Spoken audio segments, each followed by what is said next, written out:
on this episode of Game Changers. Is there any point at which you feel frustrated about how things are? I don't really view my prosthetic as a disadvantage to anything I do.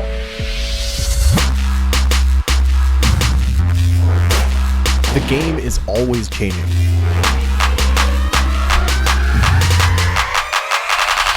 In this series, we take a look at those who are changing the sports world on and off the field.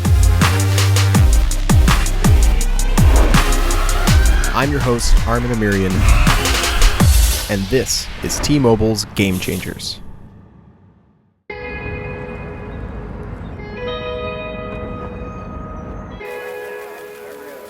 Hi, I'm Armin Amirian, and I'm here in Fort Worth, Texas, hanging out with one of the most elite cross-country teams in the nation, the South Lake Carroll Dragons. And I'm here specifically to hang out with one Chris Tracht, a single-leg amputee who's doing what he can to be the best of the best.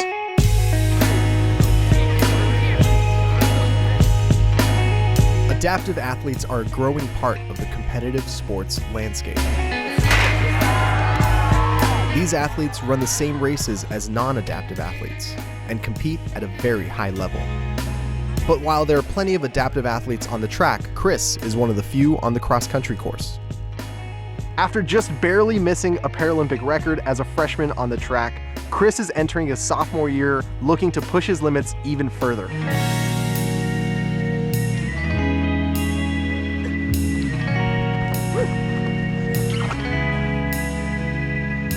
Looks like their workout's over, and now is my chance to meet Chris, so let's go. I thought Henry was doing 8.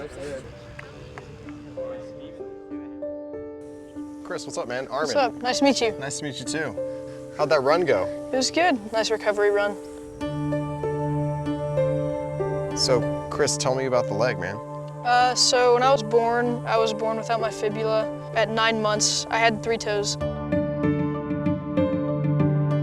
So I got those amputated. Then I got my first prosthetic. And then in 4th grade, I got my first running leg like this one. And now this is my 3rd or 4th one, I think.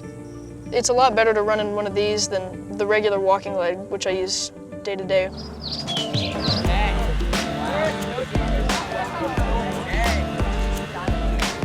What's the process of getting it on and getting ready to practice or race? Really, I just have one sock that I put on and then a liner that goes over that. It's kind of like a foam, and then that just slides into the carbon fiber socket. So are there any sort of like challenges or obstacles racing in cross country as an amputee versus like running on a track? It's not like a big deal, but it's just kind of like the uneven surfaces. It just kind of throws me off because I don't really have like an ankle to like conform to the environment. Do you know of any other amputees that are doing cross country races? I mean, I know some running track, but as for cross country, I don't really know any of them. As far as Chris knows, he's the only single amputee gunning for the win on the competitive high school cross-country circuit. It takes a rare person to do something that nobody else has done, and this makes him a game changer.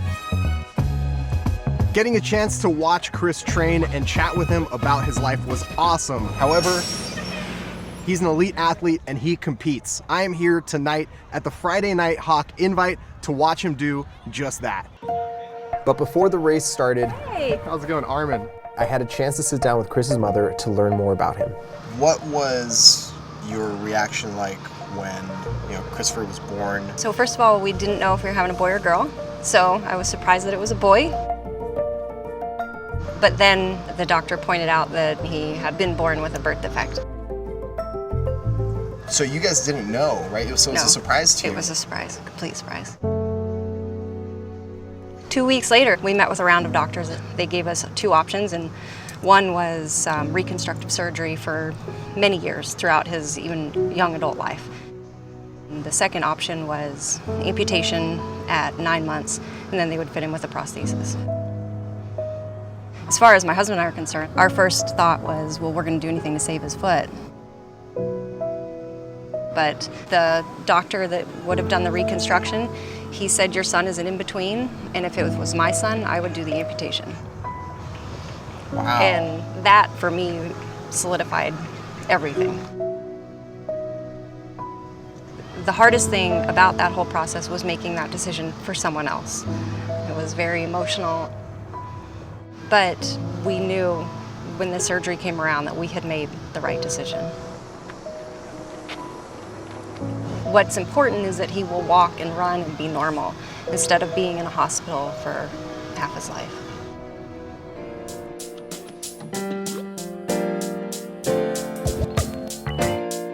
It's obvious to me that Chris's parents have dealt with his disability with grace and poise.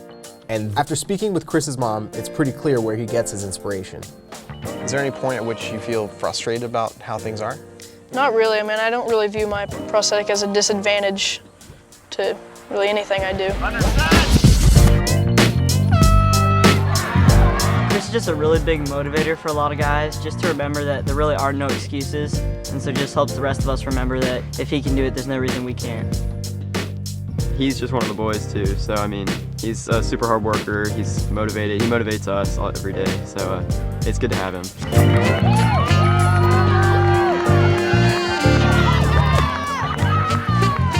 What have you learned about yourself competing at one of the most elite cross-country schools in the nation?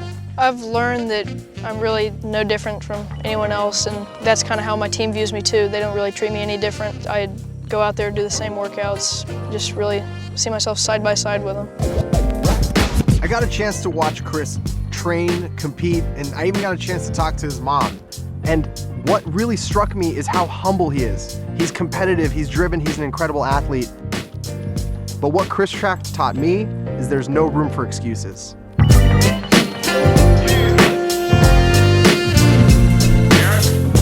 Join us next time for another episode of T-Mobile's Game Changers.